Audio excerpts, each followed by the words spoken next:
But when we introduced that to legislative session, the defense bar and the ACLU came unglued and said, no tools for the prosecutors. They use that in this crime, they're going to use it for other crimes, and we don't think they should have that, and they're going to use it against the defendants, and blah, blah, blah.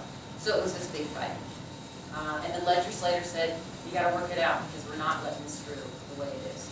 So I said, okay, what can we do to address this? This was my hill to die for. This was something that was so important.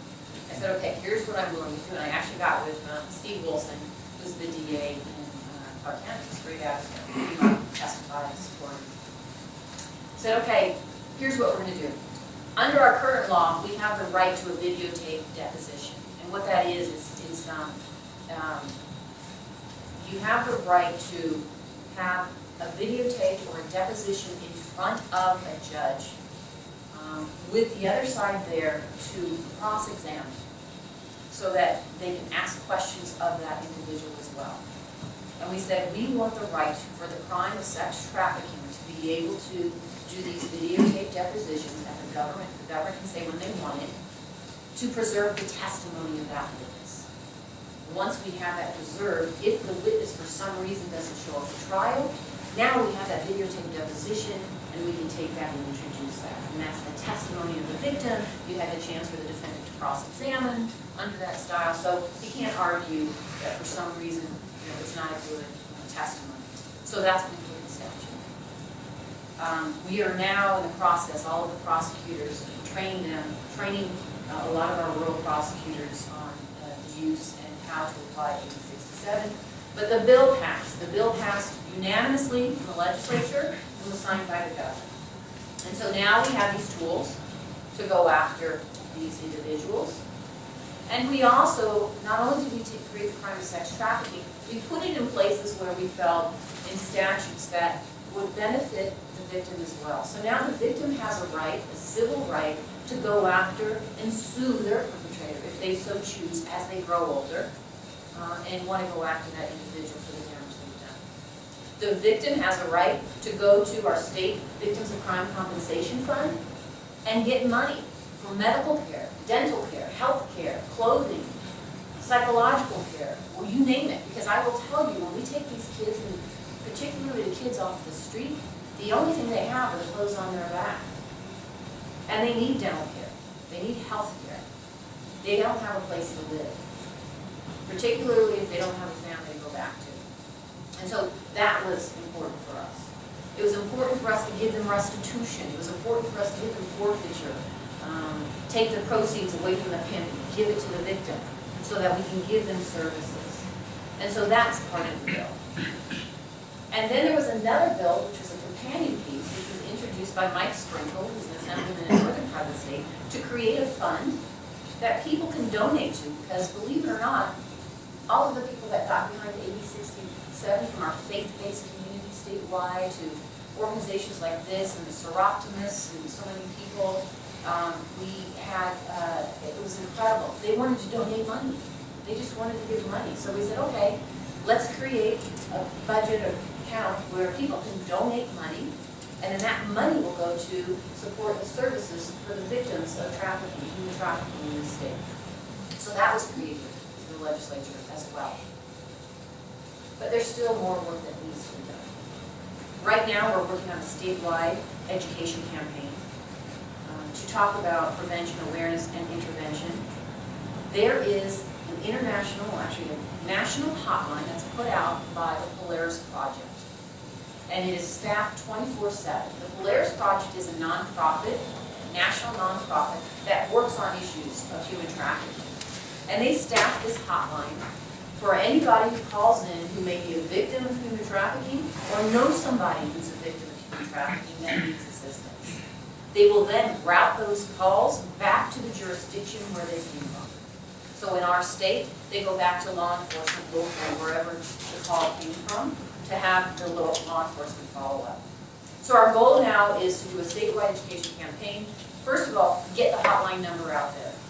Let me give you statistics on the existing information on the hotline, because I think it's underreported. I just want you to be aware of it. The hotline has been in existence nationally since 2007. It's taken over 90,000 calls, including more than 600 calls from Nevada.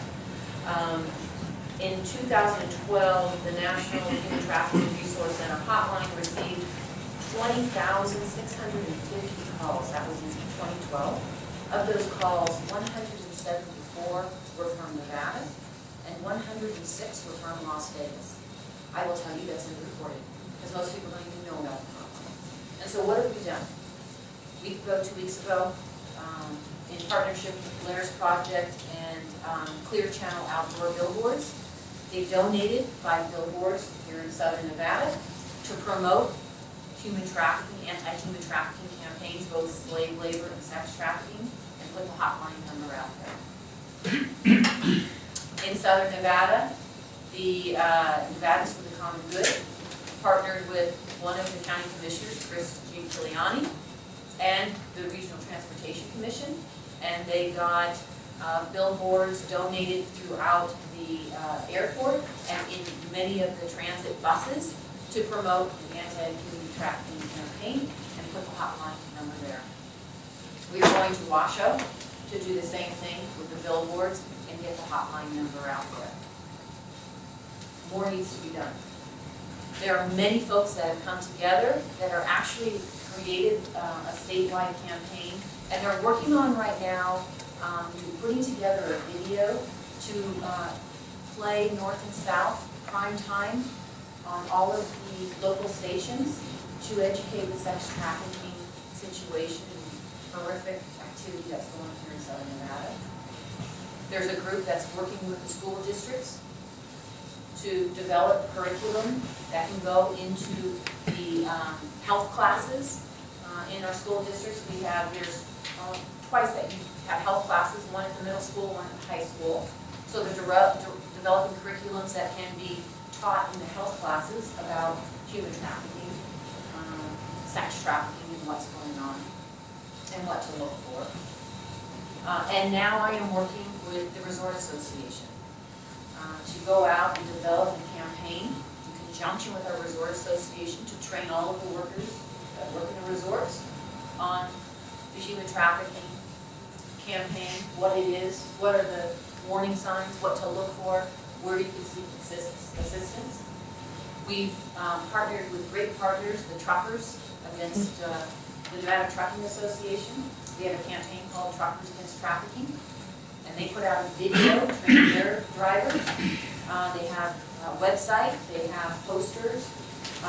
Believe it or not, I-80 is a major corridor for, unfortunately, sex trafficking, because it's a major corridor for trucking.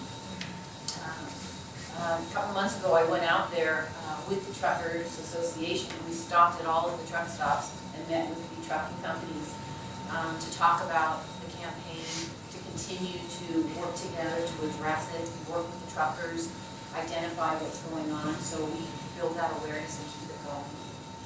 There's so much that we've done, but still much more needs to be done. And if you have ideas, and this is something that is of interest to you, please let me know, and we will pull you in and get you into the folks that are working on this issue. Let me kind of talk a little bit about what happens to the girls and some boys when we're talking about this.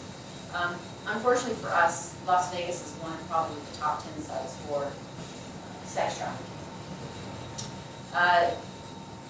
There are kids, but they also take the kids and they route them.